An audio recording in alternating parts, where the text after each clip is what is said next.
आज हम बात करेंगे कि सेफ्टी सुपरवाइजर के तौर पर जब आप काम करते हैं तो ये कितना रिस्की है, कितना मुश्किल भरा जॉब है और ये बिल्कुल भी इजी नहीं है। तो नमस्कार, मेरा नाम है मनोज और मैंने जो है वो JNTVDI से साइट सेफ्टी सुपरवाइजर का कोर्स किया है और अभी मैं जमशेदपुर वायर डिवीजन में काम कर रहा हूँ।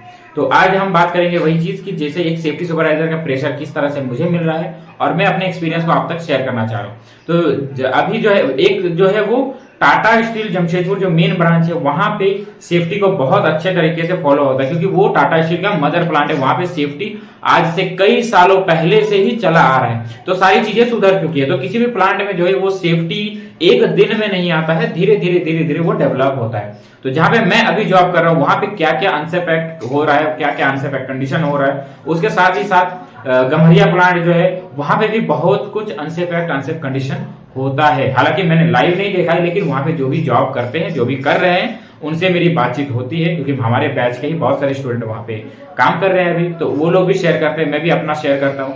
तो इस तरह से है। तो क्या क्या हो सकता है, क्या क्या हो रहा है, वो मैं आपको बताने की कोशिश करूंगा। तो मैं जो है वो एक सेफ्टी सुपरवाइजर के तौर पर अपने प्लांट के एरिया में, या फिर हो सकता है तार कंपनी को हर दिन में कम से कम 2 चक्कर लगाता हूँ पूरा प्लांट का।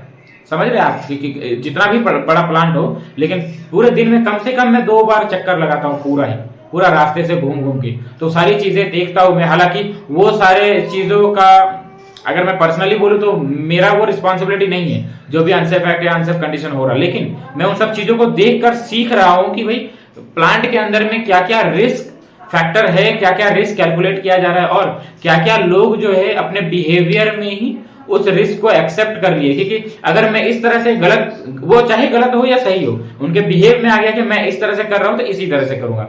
जैसे कि मैं आपको एग्जांपल देता हूं, वेल्डिंग का काम हो रहा है, टाटा स्टील के अंदर में जब हम लोग ट्रेनिंग में थे, या फिर आप लोग भी अगर ट्रेनिंग में होंगे तो आप जानेंगे कि वेल्डिंग के जॉब में बहुत कुछ इंपॉर्टेंट होता है। वेल्डिंग का जो वायर होता है, केबल होता है, वो पूरी तरह से प्रोटेक्टेड होना चाहिए। डबल कोडेड जो डबल लेयर उसमें होना चाहिए। अगर सिंगल लेयर, ऊपर का लेयर अगर थोड़ा सा भी फट गया या अंदर वाला दिख रहा है तो उसको इलेक्ट्रिकल टेप से या फिर कुछ ना कुछ उसमें कवर किया जाता है। ठीक है, ये पहली बात है।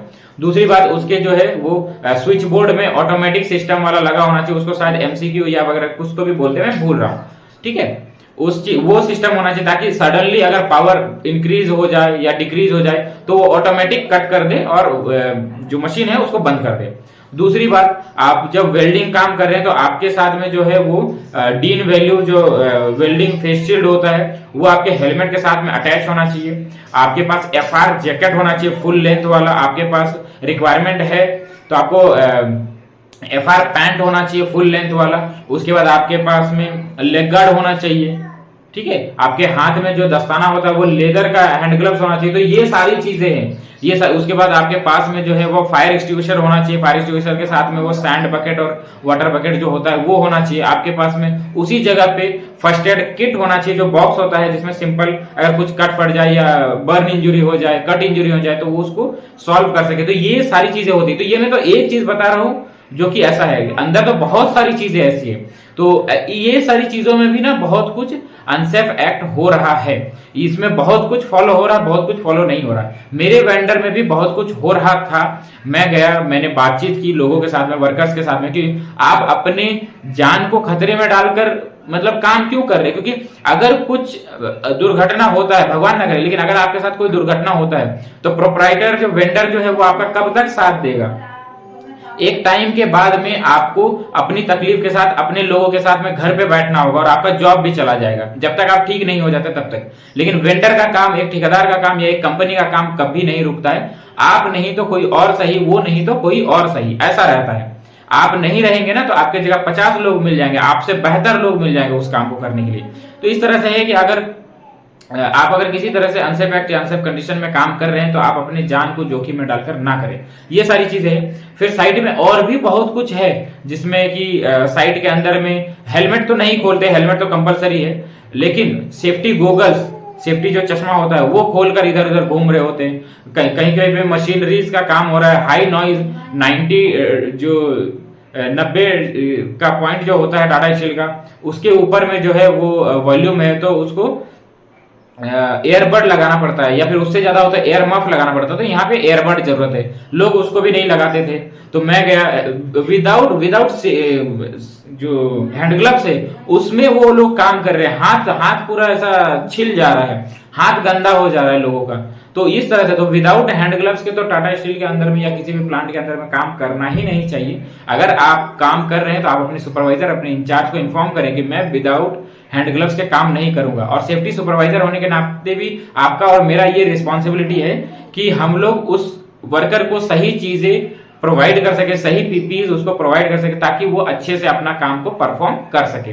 तो ये सारी चीजें बोलने को तो मैं अगर बोलूं तो कम से कम आधा घंटा तक जो है इस चीजों पे बात हो सकता है, लेकिन मैं इतना नहीं बोल पाऊंगा क्योंकि किसी कंपनी के बारे में भी इतना सारा बोलना सही नहीं है। लेकिन जो भी अनसेफ एक्ट और अनसेफ कंडीशन मुझे दिख रहा है मैं उसको सुधारने की कोशिश कर रहा हूं, लेकिन किसमें, जिसमें मेरा जो दायरा है, मेरे जो वेंडर के लोग काम कर रहे हैं, मेरे ठेकेदार के जो लोग काम कर रहे हैं, वहीं तक मैं सुधार पा रहा हूं। क्योंकि दूसरे वेंडर्स के वहां पे मैं जाकर ऑब्जर्वेशन में करता हूं, लेकिन मैं उनको बोल नहीं सकता क्योंकि वो वर्कर्स मेरे नहीं है। हालांकि रूल कहता है, टाटा स्टील कहता है कि एक सेफ्टी सुपरवाइजर जो है वो किसी वेंडर का नहीं होता, वो कंपनी का है, और कंपनी में कहीं पे भी कुछ भी दिख रहा हो तो वो उसको रोक टोक सकता है। लेकिन यहाँ पे अभी उतना सेफ्टी फॉलो नहीं होता है, तो इसलिए मैं लोगों के साथ में उलझना नहीं चाहता। उलझने वाली बात नहीं है, लेकिन लोग थोड़ा सा ईगो में ले लेंगे। तो ये सारी चीजें हैं, आज के लिए इतना ही।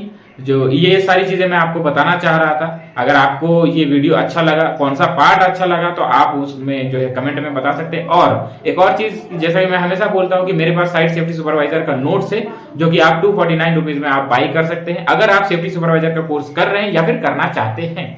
अगर आप करना चाहते हैं या कर रहे हैं तो आप उसे खरीद सकते हैं। आप जो है वीडियो के डिस्क्रिप्शन में आपको व्हाट्सएप ग्रुप का लिंक मिल जाएगा, उसमें आप कांटेक्ट करें और मुझसे वो जो नोट्स है वो आप खरीद सकते हैं। अच्छा, नोट्स का क्या फायदा है? नोट्स का फायदा है कि आपका जो फाइनल एग्जाम का नोट्स उसमें है, फाइनल एग्जाम में जो भी क्वेश्चन आएंगे उसी का ओवरऑल जो है जितने भी इंपॉर्टेंट क्वेश्चन है विथ आंसर्स उसमें जो है इन्वॉल्व है। तो वो मैंने खुद तैयार किया है और बहुत सारे सोर्सेज के माध्यम से मैंने तैयार किया है। तो कोशिश है, बहुत सारे लोगों ने तो बाय किया है, उम्मीद है कि आप भी बाय करेंगे। तो मिलते हैं अगले वीडियो में, तब तक के लिए